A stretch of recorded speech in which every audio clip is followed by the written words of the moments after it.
All right, fantastic. We are back, folks. Good seeing everybody out there. We see you guys. Hey, give you a little wave. What's up, everybody? Paul Tranny here. Ian, the one and only Ian Robinson. Hey. Not Ian Robinson, the DJ from, or the VJ from MTV. Yep, no. Different Ian Robinson. The one you can learn things from.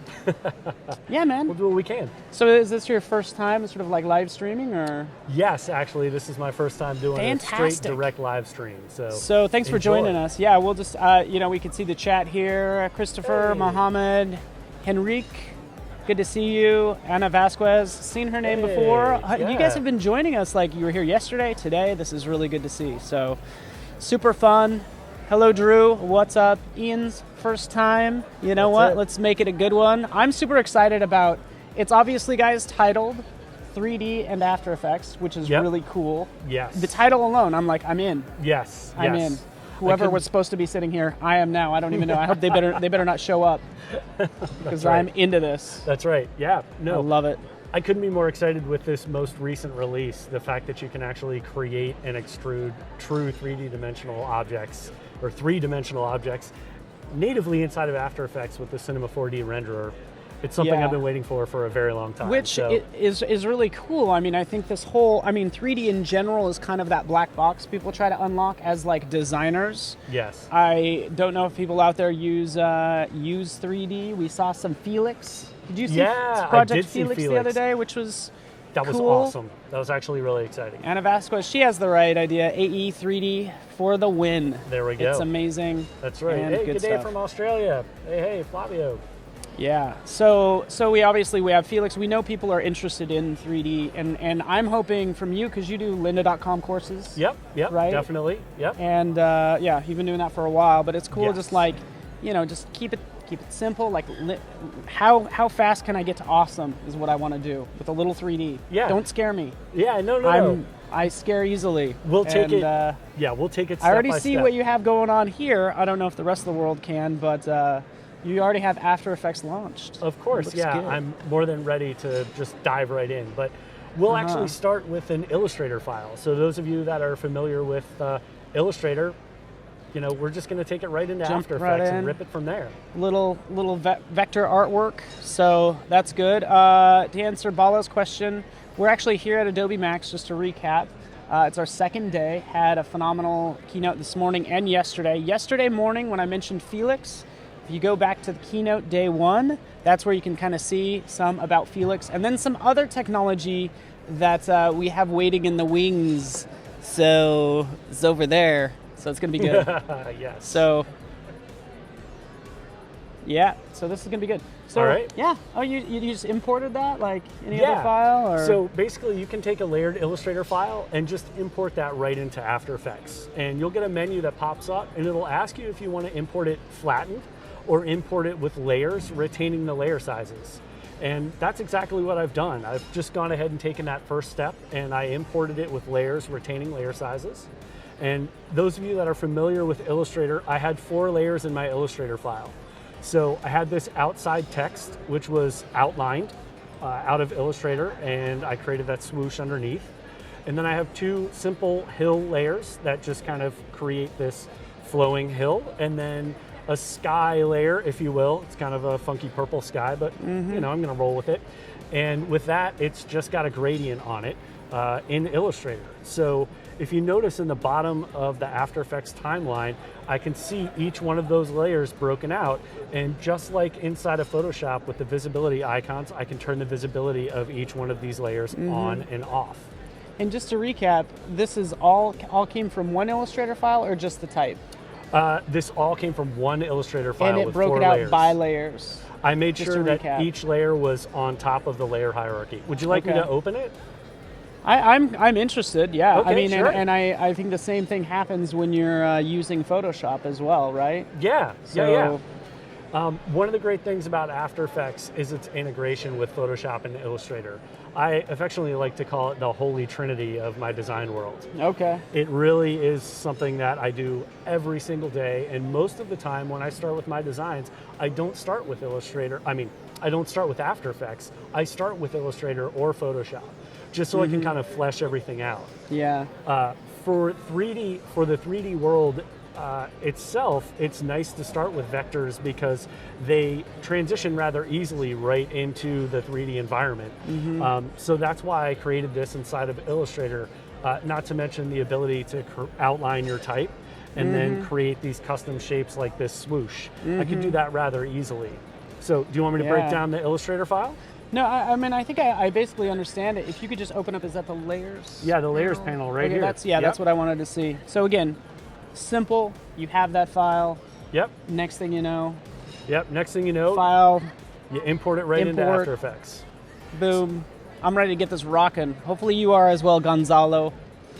Are you guys interested in, hopefully you guys are interested in 3D. I already see some interest, and that's why I like that you're here, is where it looks like we might do maybe a little motion, or potentially. Yeah. I don't know. We'll see. We'll see how far we get. Yeah. I'm really excited to kind of dive right in now that we've actually got the file imported into After Effects. Yeah. So this is fun. So it all seems very straightforward to me now, actually. So. Yeah. So if you double click in the project panel, that'll open up your import dialog box. So that's where I went ahead and just imported it. Sucked it in. Yep. Done. And since I chose composition, retain layer sizes, I had this composition which I went ahead and renamed 01 start. Okay. So in After Effects, when you double click on a composition, it automatically opens the composition panel and the layers panel. And they kind of work together just like you would have canvas and layers inside of Photoshop. So I like to think of After Effects as Photoshop over time. Yeah. That's an easy way to explain it. Okay. And yeah, so this is interesting. This looks like Bronwyn wants to see some 3D, which, hey, we just started. But you do also work in, say, Cinema 4D as well. Oh yeah, most definitely. I'm very familiar with Cinema 4D. He's like the man, Anna, just so you know. This is going to be good. 3D, make it happen. That's it. So continue. Yeah, I got it. That's good. Okay, Gotcha. So they've been imported. I'm just going to jump down here into the bottom of my timeline. So if you notice in my layers panel, I've got the names of each one of these layers. So I have outside, hill 1, hill 2, and sky. And if you go over to the right, I have this area here, and this is where I have my switches and my modes. So if you actually toggle this button down here, you can switch between blend modes, which I'm sure feeling good about that. Yep, there we go. Hey, if I could see it in Photoshop, I'm okay. That's good. Right. That's right. Comfortable. So then once you toggle over into the switches, you have these different channel options that pop up down here. And so notice when I get over to this section here, I have this thing that looks like a cube, right? Do you need me to zoom in and out, or am I okay to it would kind of work. stay here? Yeah, it'll sure, work on the stream. There we go. All right. So here, now that we can all see this, there we go. I'll make it nice and large. You can see this checkbox, which has this kind of cube icon. And notice when I hover over, it tells me this creates a 3D layer. So that allows this layer to be manipulated in 3 dimensions, but we haven't really created a true 3D object just yet. So what I'm going to do is enable 3D for a couple of these layers, okay? So let me zoom back out here. So when I make these changes, I want you to notice not much is going to change in the composition panel, okay? This top layer, 3D has been enabled. Hill 1, 3D has been enabled, and Hill 2, 3D has been enabled. Notice nothing has changed. Now, yeah, and if you guys have questions, fire them at us. Essentially, you said 3D is enabled. Is this true 3D, or what would you call this? I mean, that's getting into some detail. But yeah, but I actually like to call this 2.5D. Okay. Because it's a 2D layer that exists in 3D space. So what's cool about that is you can actually use lights to illuminate that layer in the 3D environment. But if I went to rotate it, it would just disappear. Okay. So it's you might have some flat. like objects don't necessarily they're like on a plane. Yes. But it still gives that illusion of depth. I take it. Yeah, especially when you have lights with shadows, you can make things get cast between objects, and it'll give you a really nice sense of depth. But where the fun begins is when we actually enable the Cinema 4D renderer. But before we want to do that, I want to actually just show you how to reposition these layers in 3D space. Does that sound good? Yeah. All right. It does. So here, Hill 1 and Hill 2, I'm just going to click on Layer 2 and hold down Shift and click on Layer 3 so they're both selected. Easy enough. And then I'm going to press P to open the position data. So one thing that you didn't see, and I'm going to toggle this on and off. Let me zoom in so you can see it. When I turn 3D off, notice I only have X and Y. But the second I enable 3D for both these layers, I have X, Y, and Z. And also when I toggled that, it opened up the rotation parameter, which is what all this stuff is here. So I'm just gonna press P, not once, but twice, just so we can only focus on the position data. And do you mind just twirling down so we can see all of that content? Sure, I know you're not gonna get in a lot of that animation, but just to see, hey, here's... Yep. And, yep. Yeah, so here, let me toggle 3D off. So here you can see we have the 5 traditional things you can animate in After Effects: anchor point, position, scale, rotation, and opacity. But the second I enable 3D, I get X rotation, Y rotation, Z rotation, and I get these other options like geometry options and material options. But you'll notice the geometry options are grayed out right now. See how they're kind of grayed out? The reason they're grayed out is it's expecting us to change the renderer if we actually want to give true 3D depth to this layer. So if you want to see what renderer you're actually in, the easiest way to do that is in the comp panel. So here, I'm going to go ahead and zoom out, and I'll go over here to the upper right corner of the composition panel, and I'll zoom in on that and see here where it says Classic 3D. Yeah. Classic 3D will allow you the ability to reposition a layer in 3D space, but it's that 2.5D layer that we just talked about. So I'm going to go ahead and enable the Cinema 4D renderer. Does that sound like a plan? Yeah, and I want to know enable it, and then we have some questions around that. So Of course. So I'm just going to click once on it, and of course I'm going to have a menu pop up where I'm not zoomed in, but we'll play along. All right. So here, under the 3D renderer settings, you'll notice they're actually in the composition settings. It opened up the composition settings menu. New tab. Okay, That's a new tab. New tab, 3D renderer, okay? So in here, I can click on the pull down, and I can choose between Classic 3D, Cinema 4D, and the Raytrace 3D renderer. Now, do you want me to explain each one of those just a little bit? Yeah, in fact, who was it? Anna Vasquez was asking, or somebody was asking about the difference between, say, Cinema 4D render and the Raytraced 3D. Yes. It's something beyond speed, because the Cinema 4D is faster.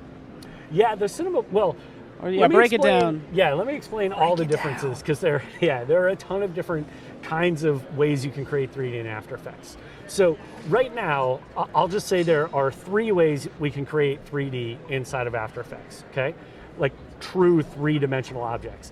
The first way is using the Raytraced renderer, which has been around for a couple years, but my hesitation with the Raytrace renderer was the fact that it tended to perform the best on machines that had a supported hardware graphics card, like an accelerated NVIDIA graphics card. So if you were on a system that didn't have that, it wouldn't perform quite as fast. So the Cinema 4D renderer allows you to have all the same extrusions and lights and things that you may have been familiar with in the Raytrace renderer, but it's just exponentially faster because it's not optimized just for specific hardware acceleration. Okay. Does that make sense? Yeah. So you don't need to really worry so much about hardware that you have a specific card, because Cinema 4D, this renderer will be able to take advantage of it. Yes, it's just going to. It's So not using hardware is speed the acceleration. main thing then? Yes. Speed? Okay. It's not using hardware acceleration. It's actually doing it in the software, but it does it extraordinarily efficiently. So we'll just go ahead and enable Cinema 4D right now, and. So it's easy to say, when in doubt, enable Cinema 4D? Yes. Okay. Yes, definitely. That's all you need to know in case you want to know Tracy Robbins Smith and you're in After Effects and you want to do some 3D. Yep. C4D. There we go. So I did mention there were 3 ways, and I only told people the first way. So I'll just label it out. Okay, the first way was the Raytrace renderer. Let's skip over that. The next way, the Cinema 4D renderer. That's what I'm going to suggest everybody use. Now the last way, which is still a very viable workflow, is using the Classic 3D renderer, which is the default renderer inside of After Effects. And with that, you can actually create a Cinema 4D layer, okay? Now what's interesting about a Cinema 4D layer is that actually launches Cinema 4D Lite, which has been bundled with After Effects for a couple of years. But a lot of people that are new to 3D weren't necessarily excited about the potential for having to learn a new interface. Yeah. So, and it's free. It's free. Well, it comes with it, I should say. Yes, it is bundled with After Effects. And the interface really isn't that daunting once you get into it, but having the Cinema 4D renderer, in addition to the ability to create Cinema 4D layers, it's going to create a wonderful transition. Most of the time, if you want to extrude simple shapes or shape layers or text layers, you'll just use the Cinema 4D renderer. Yeah, easy enough. All right. Yeah, and again, so Alan, we're all about you, man. I mean, essentially 3D can be daunting, especially if it takes forever to render something. So this seems like kind of, whatever. You're going to be thankful you selected that at the end of the day. So there we go. Very Let's much do it. so. Yep, And in fact, somebody's following along. Joey Peace is doing it now. I assume you're following along. I should be too. Let me launch After Effects. There we go. All right, so I've got my Cinema 4D renderer enabled, and over here in the menu, I have a list of things that have been enabled and things that have been disabled.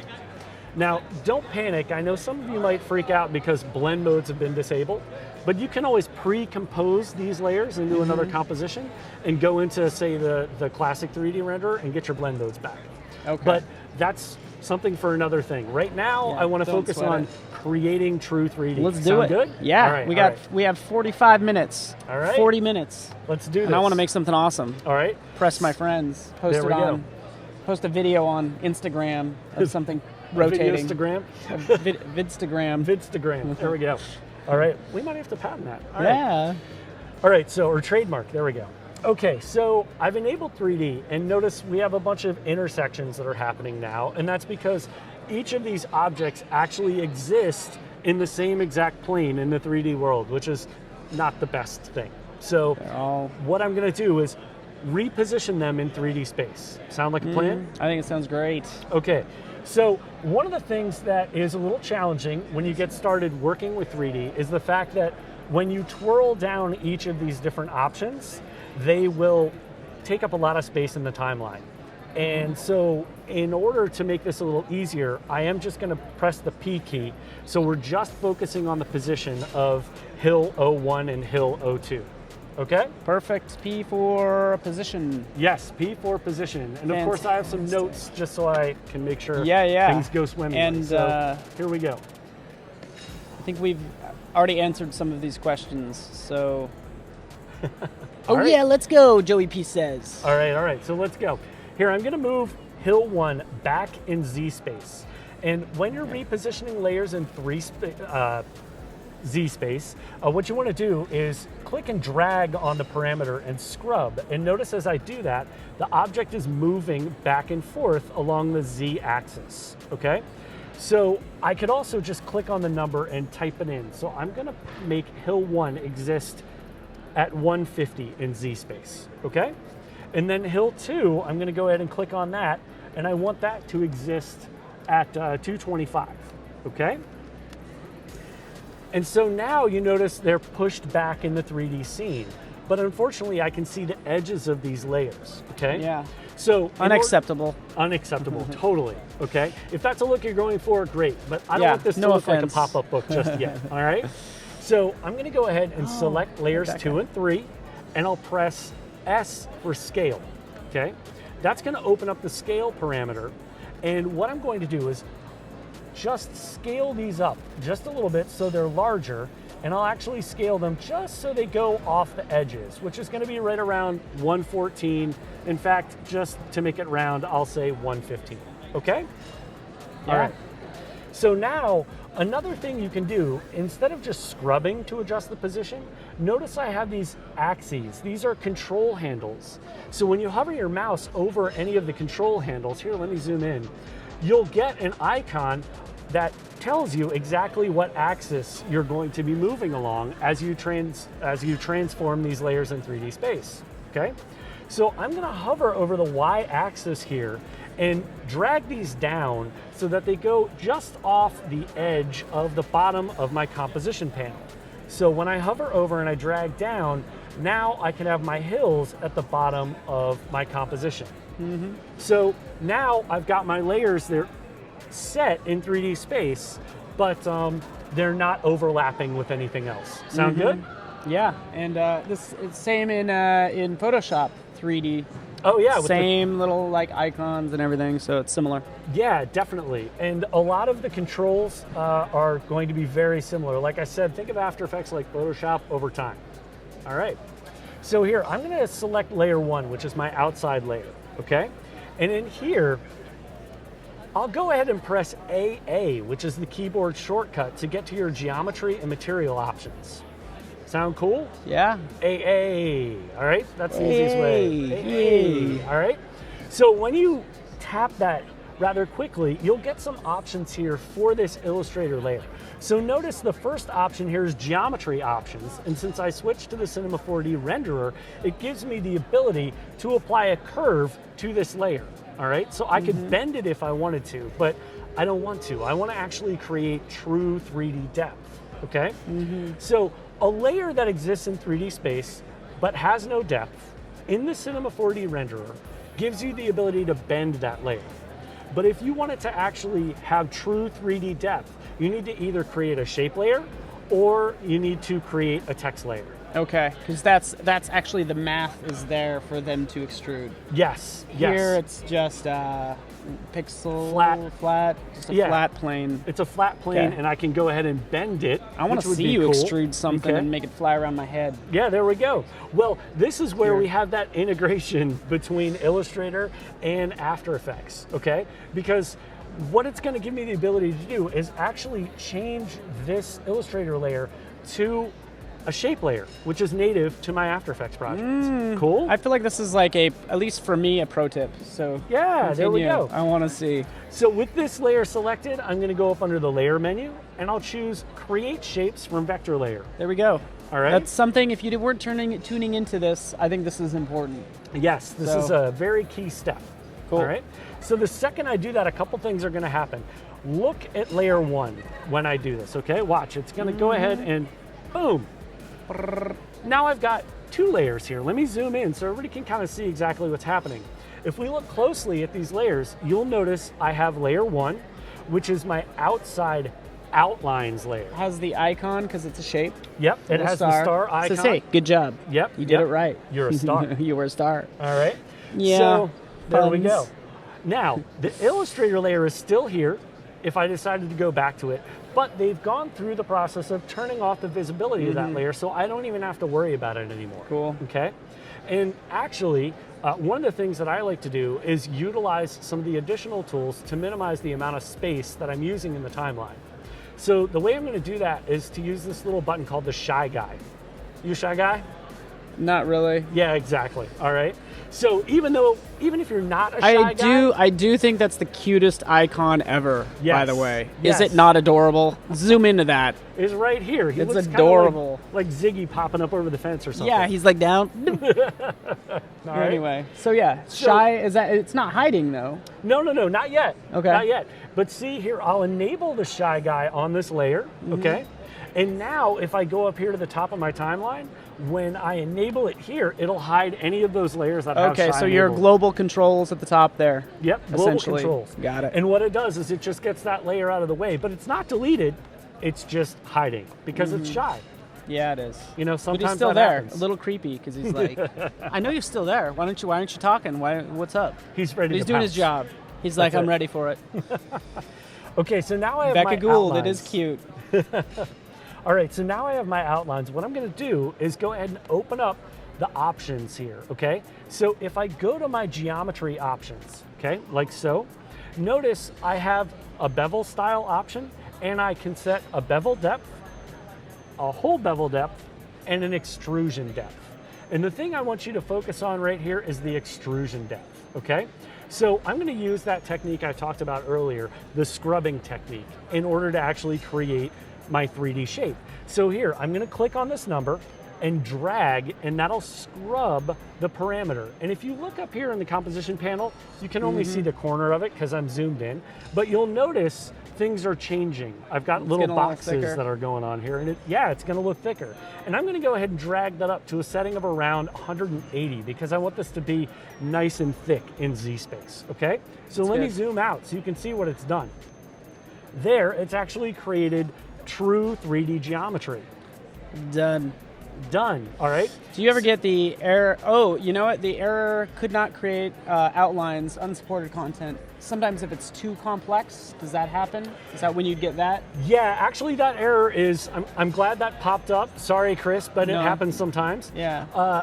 Sometimes what you need to do in your Illustrator project is convert your text to outlines and then import that into your After Effects project.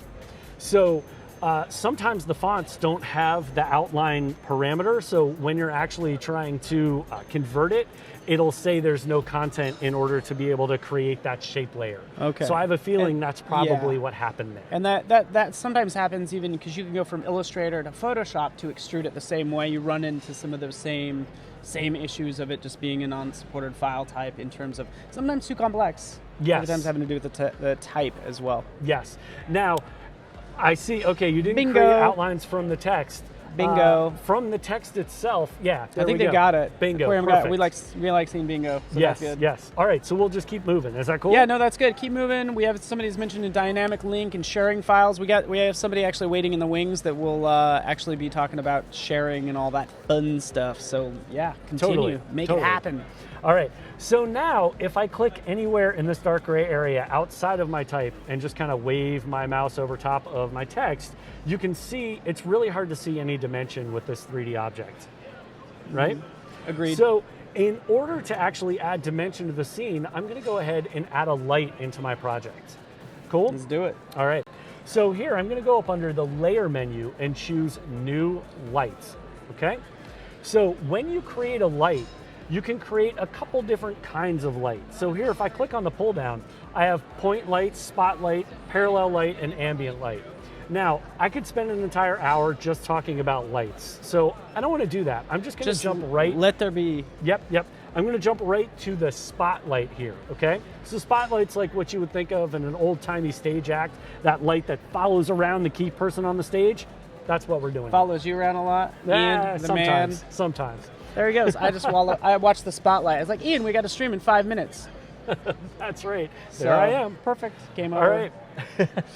So with the spotlight enabled, I can control the intensity, which is the brightness of the light, and the cone angle, which is how kind of wide the light is. So I'm going to go ahead and increase the cone angle here before I ever add it into the scene. I'm going to create something like 120, okay? And I have some notes here that I'm just going to look at really quickly just to make sure I've got something going. I would like to know this. I'm sorry to interrupt. Yes. Actually, Erkoth is asking about they get this sort of error warning, cached preview needs 2 frames. Oh, yeah. Okay, is that a bug thing, or what is that? Yeah, that's kind of a bug. Yeah. Okay. So it's okay. What I do is I usually save my project, and then I go up under the edit menu, and under the edit menu there's an option to purge, and you purge all memory and disk cache. Oh, okay. And sometimes that fixes it, and if it doesn't, I just quit the app and launch the app again. Okay. But usually, just needs a refresh from the cache, kind of clean out the system essentially. Yeah, definitely. Okay. It doesn't happen often, but when it does, that's usually how to fix that. Got it. Perfect. Okay, cool. So actually, just because I could spend an hour talking about lights, what I'm going to do is just click OK for this light for right now, and I'm going to open up another comp where I already have all the lights set up, and I'll break down how they were actually set up. Okay. Is that okay? Yeah. All right. So here, when I click OK, you'll notice my light's been added to the scene, and immediately I can see dimension on my 3D object. Pretty cool, right? It. Yeah. I mean, as soon as you added that light, you can definitely... Yeah. You can see that it's interacting a lot more. Totally. Now, I can reposition this light a couple of different ways. Notice it has the exact same axis handles that we had on the other 3D object, right? I like it. Yeah. So now, if you know how to click and drag on an axis handle to reposition a layer, you know how to reposition a light. Now, this light is a little special because a spotlight has a thing called a point of interest, where it's always pointing at this little center point here. Can you all see that? I do. A little center point. So here now, if I click on the X handle and drag to the right, notice how that center point slides along with the layer, okay?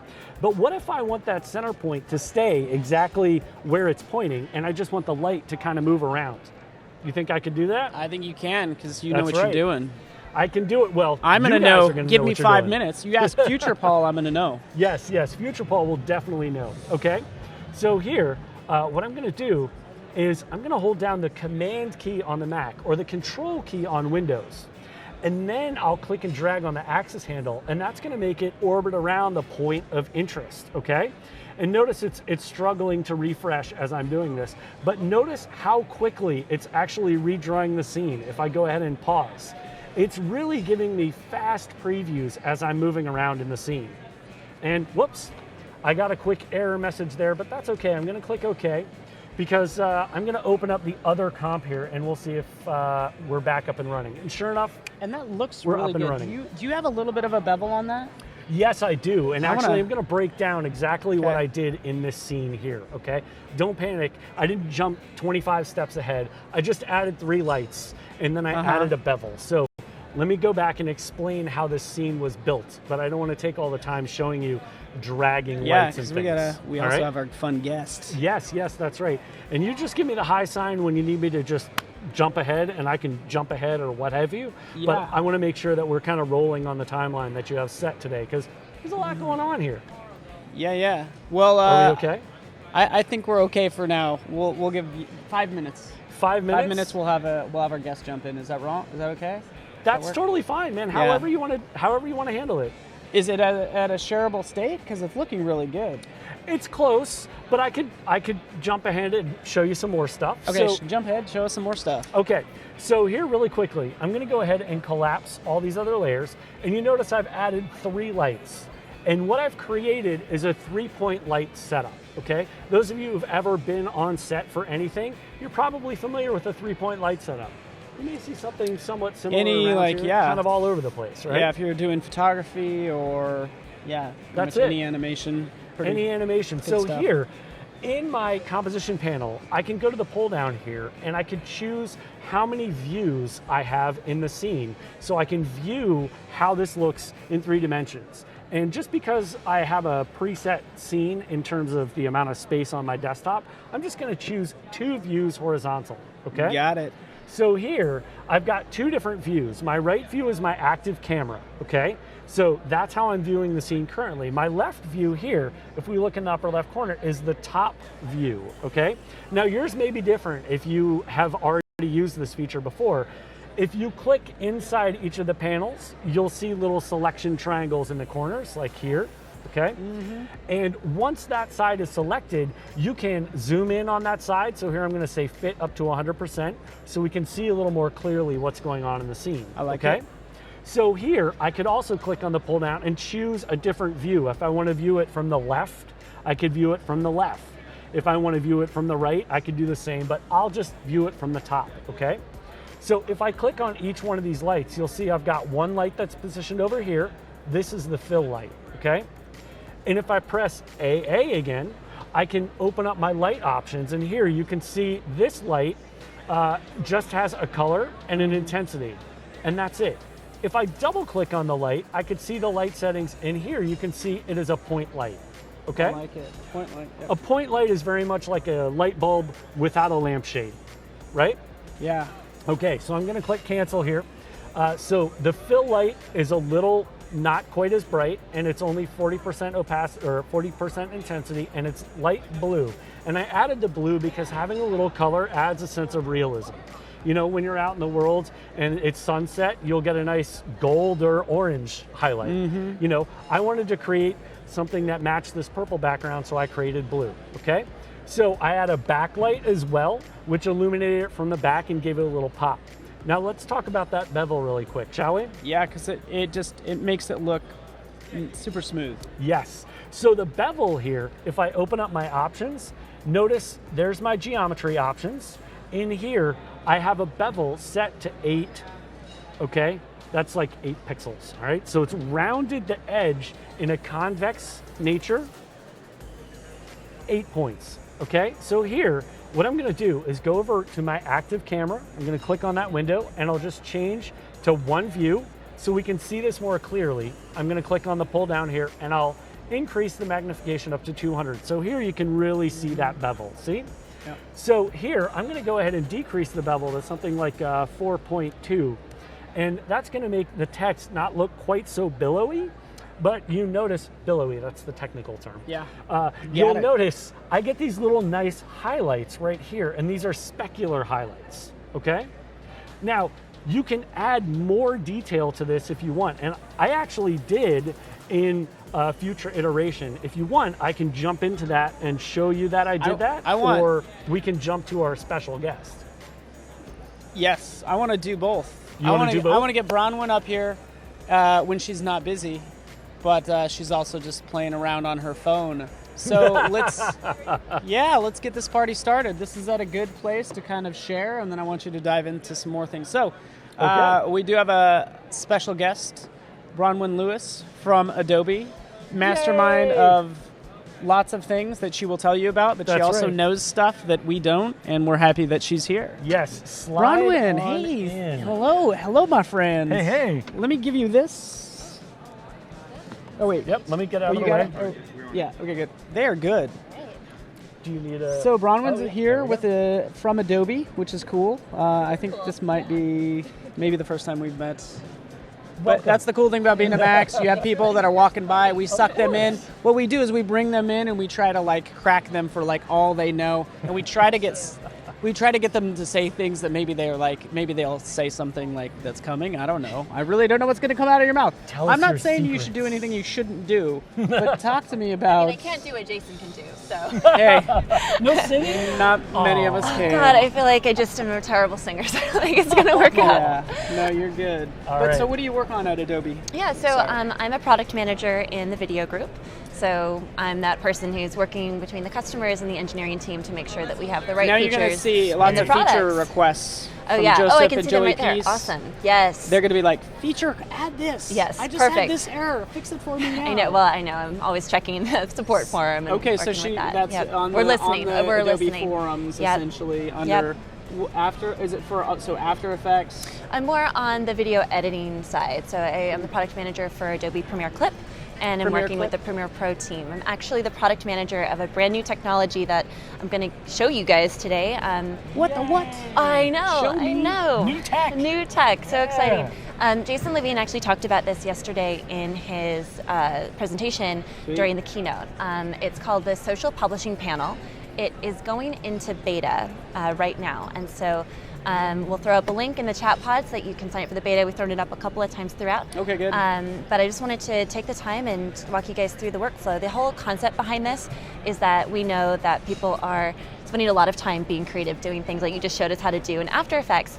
And that's where you want to be spending your time, is like being creative and making things work and look amazing, and so that you can grow your audience, expand your reach, and be proud of what you're creating. Of course. But you don't want to be spending a bunch of time like rendering stuff out or like trying to figure out your export codecs and spending a bunch of time like, looking at metadata. That's what will kill people, and people were commenting on that, the render time and stuff like that. So the whole idea with the social publishing panel, it's going to be in Premiere Pro, not After Effects, so I'm a little bit co-opting your session here. No, it's all video, and you said less rendering. So but like I said, you had me at less rendering. Yeah, you had me at less rendering. And you can always dynamic link your After Effects into your Premiere Pro. That's true. That's true. Yeah. And like I said, this is something that's going into beta, and so as we're doing this, you guys are going to be helping us develop the feature set, and if it's something that you like and you want, we can bring it into our other products as well. But let me show you what this looks like. So this will be a beta. It's a private pre-release that you can apply for. The link will be in the chat pod there. And you go into, once you've got it installed and you join the pre-release program, you go into Window, Extensions, Social Publishing. And then you bring that up, and that's going to be a panel just like any other panel in After Effects, Premiere Pro, AME, anything like that. Yeah, it looks kind of familiar. It looks just like it's part of the UI, doesn't it? Yeah, totally. So you can dock this into any workspace. It's not? It is. It is. It is. But it's new. And so we're going to be connected to YouTube, Facebook, Behance, and Twitter. Sweet. So you can be publishing across all of your different social platforms. And we're really trying to take all of that guesswork about making sure that your videos look and play correctly on those different platforms, and also streamlining the process for getting all of that metadata in. Yeah, can you do all that at once? Like check each individual one, and when you render it? That's the goal. That's what we're working on. Yeah. All right. And so This is a pre-release, so features will be coming in and really going to be shaped by the community, which we're so excited to be in a conversation, especially thinking about people on YouTube and Facebook. It's all about building that community and being in conversation, and so that's really what we want to be doing as a product development team. So here at the top, you can set your export settings, really simplifying that process to make sure that your videos look good. These are custom for every platform. Sweet. We're introducing the concept of a rendition group. So I don't know how many of you guys are making different versions, like a 10-minute version for YouTube and a 5-minute version for Facebook with autoplay captions. Yeah, exactly. Something different for Twitter and something for Instagram, right? Like that's a lot of content that you're having to produce. And so what we're doing here with this concept of a rendition is you can group those different types of videos together. This is my YouTube version, this is my Facebook version, but they're really iterations of the same project. And you group them together in the publishing stage, and then you can start tracking their performance as if they were a single asset. That's so awesome. It's really cool. We're super excited about that, and hope that helps you. Is huge. Yeah, that's awesome. So yesterday in the keynote, Jason showed a little bit about the publishing, but I'm really excited to show you guys the tracking. So I'll move quickly on this other likes stuff. it. Yeah. Good to see. But just like you would do on any of the platforms you're publishing to, you choose your channels, your playlists, your pages, your handles. You add your title, description, all the metadata you would normally do on those platforms. But we're also giving you the ability to save your keyword set. So say that you've got a couple of different series or seasons of content. You've got both a DIY channel and a vlog, or both an animation channel and a cooking show, right? Like you're not going to be using the same tags for any of those. Like those have different sets of tags. Yeah. So we're giving you the ability to save multiple different kinds of tag sets. That takes all of that trouble of the time consuming, typing, remembering, pulling things in from a Google Doc. They'll be all available here in a drop-down menu. You just save your keyword set, as many as you like. And then if you want to be adding any more specific tags that are more timely, things that are trending, you can, of course, do that here as well with these custom sets. Now, I mean, this may be a feature that you have or are looking at, but is this something that also will tie in with Media Encoder? Like if you have sets in there, you can import them into here? Custom presets from AME? Yeah, that's something that we won't have for the first beta drop, but we are working with the Media Encoder team. So we're, like I said, working with the community to figure out what they want, and that's one of the things that we started shopping this idea around, and people are like, so I've got some custom presets, and we're like, great, well, we'd like to get those in for you. So it's really a two-way conversation. So send your feedback. Exactly. Right? So join the beta, send your feedback, and we want to hear from you. Sweet. You can also either upload a thumbnail that you've created in Photoshop or Illustrator here. Yes. Yes, Yeah. so you can get lots of clicks on your videos Yeah. and really start engaging your audience. But you can also, if you don't have that, or maybe you've got some cool titles already in your video, you can also choose a frame from the video as well. So you can choose a compelling still there and choose to use the frame. You can publish now, or you can schedule it to go live at a later date and time. So anyone who's scheduling content That's nice. out, I like the scheduling. across your different platforms, amazing, right? Yeah, totally. you want things to hit people's feed at a certain time. Exactly. Even though you finished at 2 a.m., let's face it. Exactly. Yep, I say that exact line in my vlog about this. Yeah. Just because you finished editing at 2 a.m. doesn't mean that that's when your audience is active, or maybe it does if they're like based halfway around the world from you, right? Like you want to know where your audience is based and what's resonating, and that's where the measure tab comes in. So let's uploading.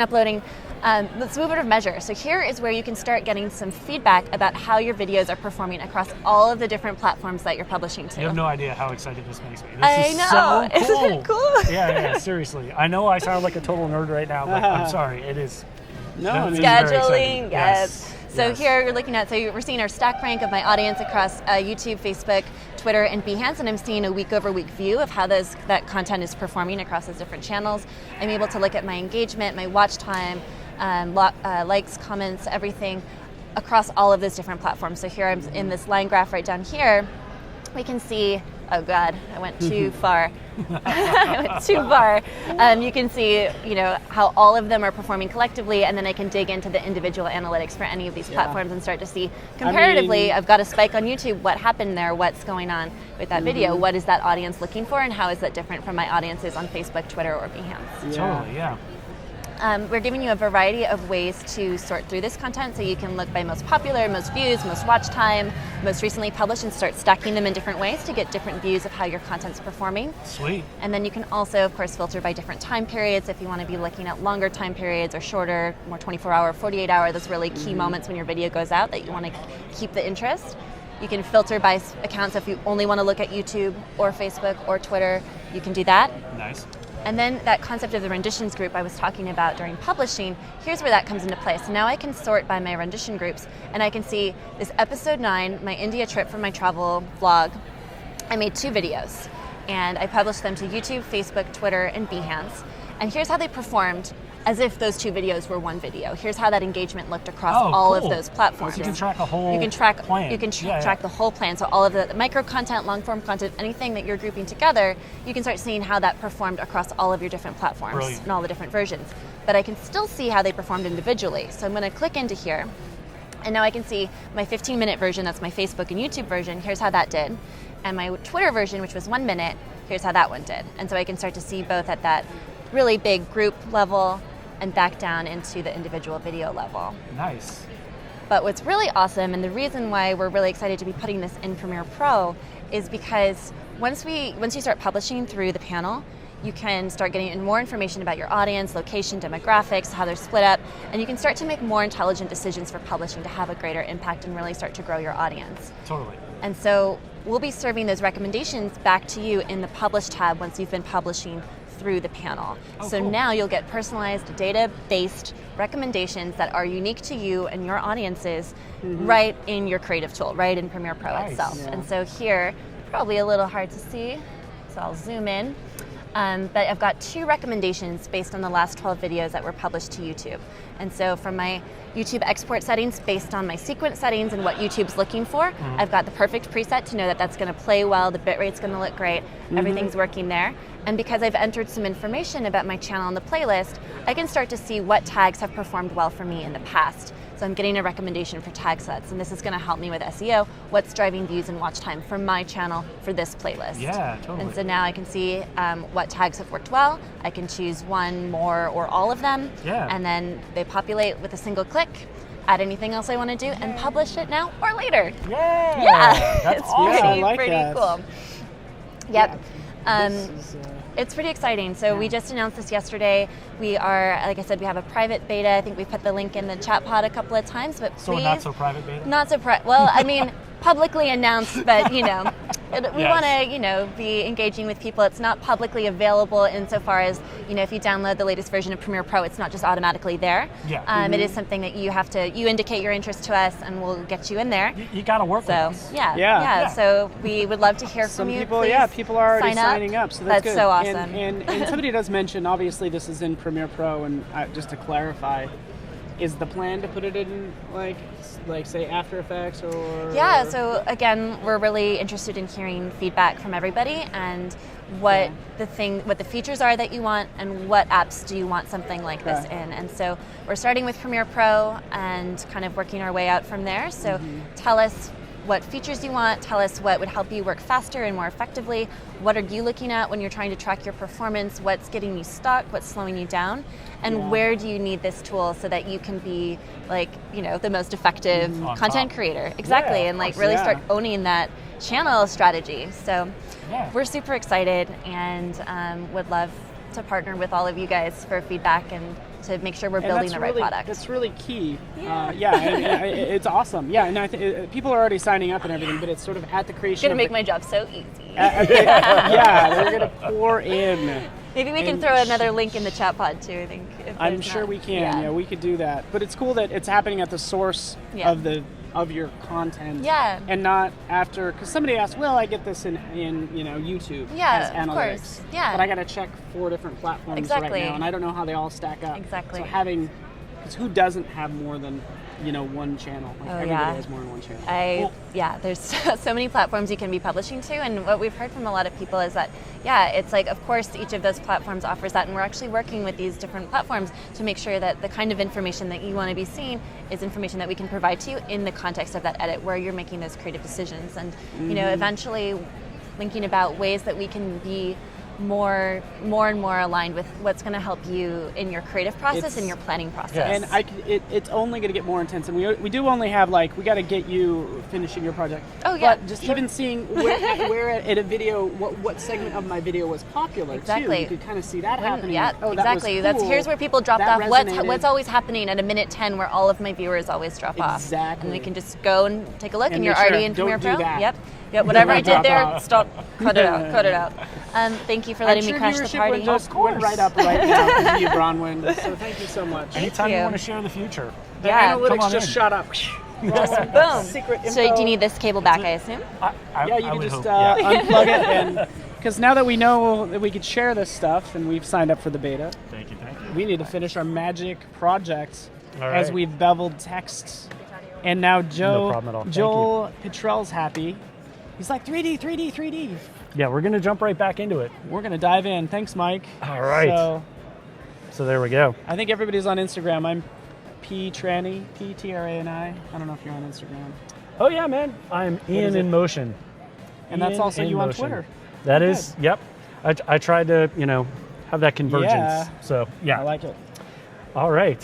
So here we go. All right. So to kind of, hey, now you're having a party over there. Sorry. So next. So to kind of recap exactly where we were, what I ended up doing, just in case you're kind of jumping right in, I imported an Illustrator file into my After Effects project. I changed the renderer in the upper right corner to the Cinema 4D renderer. And then I took my Illustrator layer and I went up under the layer menu and I created a shape layer from the vector layer. Mm-hmm. And then that gave me... That was key. Yep, that was key. And then that gave me the ability to go to my geometry options and create extrusion depth. Mm-hmm. So the second I created my extrusion depth, that created a 3D geometric shape that was a little hard to see. So then we went ahead and added some lights into the scene to kind of accent the dimensionality. And then you so astutely noticed the fact that there was a bevel on the geometry that I had added. So I went ahead and talked about how we could accentuate the geometry just by changing that bevel a little bit here. Now, you can also add more custom materials to the 3D natively inside of After Effects using the Cinema 4D renderer by going up to this Add button here. So if I click on the Add button, you'll see I get a menu that pops Ooh. up. And I check this recognize out. some of those. Yeah. If you've ever done text animation with the text animators, you notice the Add button. This is very similar, but in here I have front, bevel, side, and back. And between those four things, I can add materials to each different part of the geometry. So what I did is I went through the process and I added some custom materials to the front and the side, and the bevel, I actually went ahead and highlighted the specular intensity. And I did that in another project, just again, so we're not getting bogged down going through all the little steps that everybody's already familiar with. I'm gonna go ahead and open up that project, okay? So here, I'll go ahead and open this up just by double clicking here, and I'll move down the timeline. And here, if I select my shape layer, I can open up the shape layer options, and here I'll just collapse my transformations here.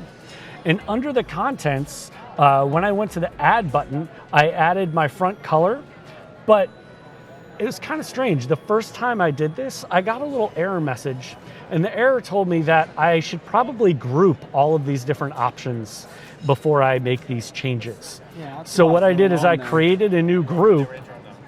What's I'm up? not. I think I'm logged in as. Okay, thank you. Is everything okay? I got shut down. I tried to post a link. Somebody was asking about Max. Ah, It's okay. I now have the power. Ah, They're gonna okay. want to know more about you too. So I'm All gonna right. send them links. That's cool. Thank you. Okay, so here, I'm going to change my magnification to fit up to 100 just so everybody can kind of see this a little more clearly. But I had to take all these groups and add them into one main group. So I just went to the Add menu and I created a new group, and I clicked all the groups and I dragged them in. to a group. Wow.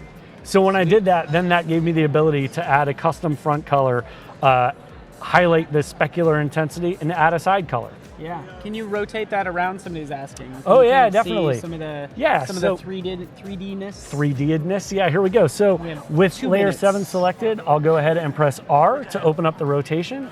And here I could go ahead and rotate on the Y parameter, and Right, it'll you have take a 2 second. Do you have 2? How many light sources do you have? Right now I have 3 light sources. 3 light sources. Yep. I have a fill, a back, and a key. And obviously, the more things you add, Yep. kind of just, it might take a second, but Yep. hey, such is such is life. Such is life, such is 3D, but you're getting a full render here. You're not getting a wireframe either. So. No, as I rotate, it's taking a second. Now, just to show you really quickly, I know I have like 1 minute, but here, if you click on the little wrench to the right of the Cinema 4D renderer, I have a slide that allows me to set the quality of the renderer. So I've been working in draft mode recently, but here, if I increase this just a little bit to the right, my anti-aliasing gets to best, so when I go ahead and click OK, it's going to go ahead and render this at a higher quality, which, notice it takes a second here, but I really don't usually do this until I actually do my final render. So there we go. Now you can see this has a beautiful, nice pop to it, and we're all set. And it's fantastic. So hopefully you'll post it on all your various social media channels. There we go. Having you here, Ian. It was wonderful being here. He just dipped his toe in. A lot That's more right. going on here. Yes. That's super cool. Thanks, guys. Thanks a lot. Ian's the man. All right. So, we're still rolling, or are we out? Yeah, I'm just going to refresh and see if... Here, I'm just going to go ahead and pop this out. I think you should be okay. Okay, cool. Yes, thank you. All right. Was that doing okay? That was good. Yeah. It was? No, it was perfect. I mean, I think we always...